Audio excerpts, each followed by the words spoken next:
Welcome back to Mystery Rift. I am David Paulides, and you are here for another Missing Persons edition. Today, we are diving into two cases that on the surface could not be more different, but when you look through the Missing 411 lens, you start to see patterns and impossibilities. These are questions that the official records simply refuse to address. We have a strange coastal disappearance in Corpus Christi, Texas, uncannily close to a previous case we discussed.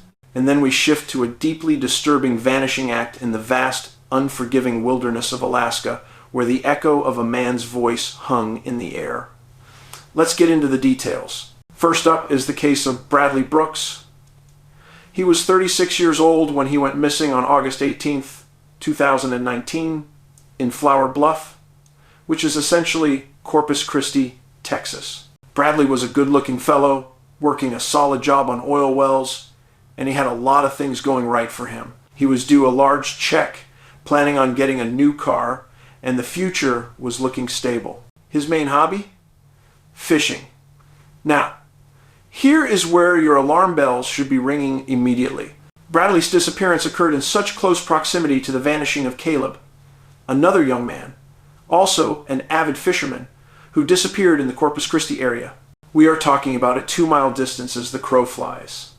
In the realm of Missing 411, proximity and similar hobbies are never just a coincidence, they are a cluster. On August 18th, Bradley brought his daughter home to the residence he shared with a female friend and her son.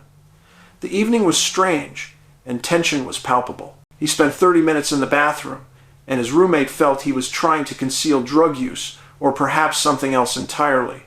Later, he announced he was going fishing, and left to get bait. The roommate took the kids to McDonald's because she felt Bradley was too impaired to drive, which tells you his state of mind that night. While there, she saw Bradley's car across the street at another fast food restaurant.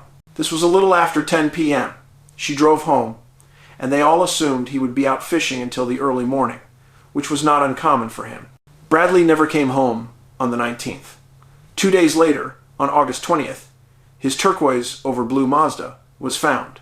It was backed into a turnout at the end of a dirt road near the ocean, right at the Marina Village Mobile Home Park near the Naval Air Station. And here is the truly peculiar detail. The hood was up on the car. The vehicle was towed, but due to backlogs and poor communication, the messy bureaucracy of a busy system, it took days for the police to connect the towed car to the active missing person report. By the time proper searches were mounted 2 weeks later, and dogs from Texas ATU were deployed, the trail was cold. Evidence was gone.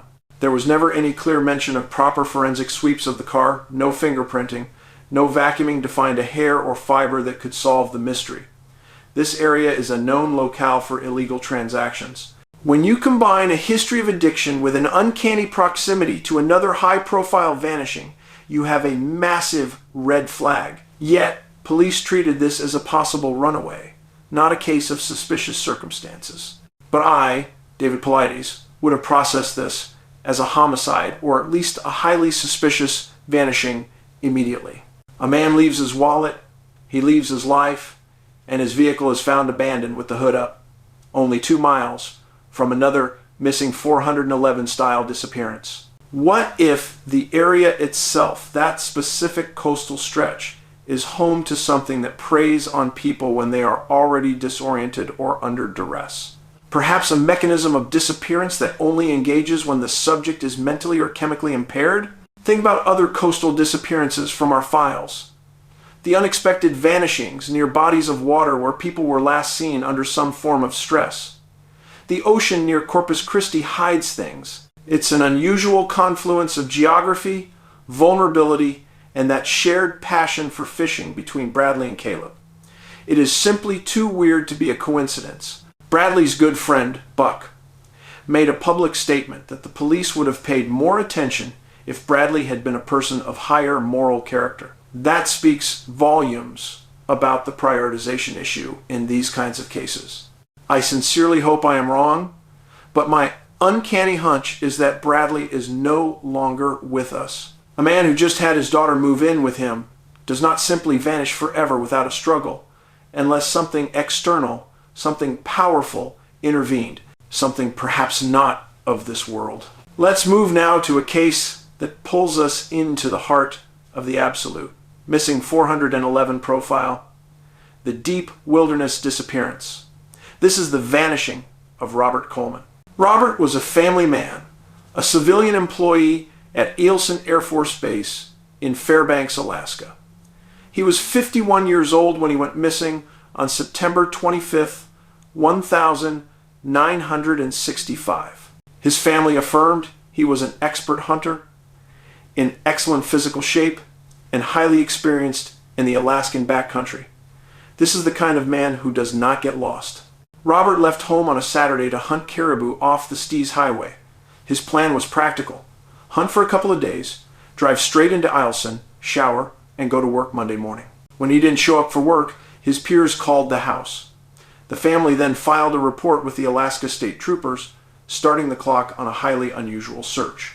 3 days later, on September 28th, Robert S. vehicle was found. It was parked in a small, remote turnout way up north on the Stees Highway. The vehicle was locked, consistent with a conscientious person going on a short hike. The search area was established, covering some of the most remote and rugged terrain in North America. Here is the absolutely critical, chilling element of this case. On October 1st, troopers located a couple camping a couple of miles away. When shown Robert S.'s picture, they confessed that on September 26th, the day after Robert disappeared, they heard someone calling for help. The cry was distant, high up in the mountains. And what did the couple do? They did nothing. They reasoned they didn't know anyone was missing, so they didn't report the cries for help. I can only imagine the rage and frustration of the trooper hearing that admission. A massive search was then mounted, involving the U.S. Army, civilian volunteers, and a local tourist helicopter. They scoured the area pointed out by the campers for days. Yet, they never found a single track, a campsite, a shell casing, or any evidence that Robert Coleman had ever been in that area. Nothing. This is a classic 411 high strangeness marker. An expert goes missing, the weather intervenes, and despite an exhaustive search, no traces found. The search was abandoned on October 4th due to heavy snow. 8 months later, in July 1966, after the snow had completely melted, Robert's wife, Beatrice, persuaded the U.S. Army to commit 50 soldiers for a 5-day sweep search. Shoulder to shoulder, they scoured miles of terrain, leaving no stone unturned in the massive Alaskan wilderness. The result? Nothing. It is as if the earth simply swallowed him whole. And this brings me back to the story I have shared before.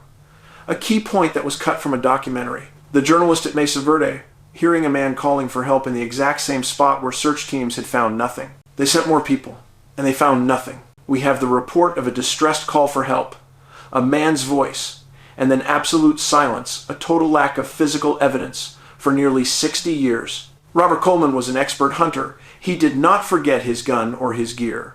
This type of event, where calls for help are heard but the person cannot be located, is a feature in certain UFO abduction or even interdimensional shift cases in paranormal lore. It is known as the echo phenomena. I have to ask, was Robert Coleman yelling from a space that was geographically close yet dimensionally miles away? Was he standing inside a temporary localized spatial anomaly, a portal where his voice could bleed through? This phenomenon has been reported in remote areas globally, from the Sierras to the Himalayas, often near granite formations or high magnetic anomalies. Alaska is full of these geophysical unknowns. In the remote wilderness of Alaska, where the environment itself seems to defy logic, we cannot dismiss the idea that a non-human mechanism, a dimensional rift, is at work here. So we have two cases that are fundamentally different. A suspicious coastal vanishing near an existing pattern of loss, and a classic, clean, expert hunter disappearance in the deepest woods. In both instances, the evidence is incomplete, the circumstances are confusing, and the official investigation seems to have hit a wall based on perceived priorities or a simple inability to deal with the supernatural. But for the families of Bradley Brooks and Robert Coleman, the pain is the same, and the questions remain open. They deserve answers, even if those answers lead us down terrifying paths. Remember, be kind out there. Do something friendly for someone, but also be aware. When you are in the wild, when you are in those remote places, be cautious. Sometimes the only thing that disappears is the logic itself. If you are interested in more cases like this, check out our newest book, Missing 411, Washington.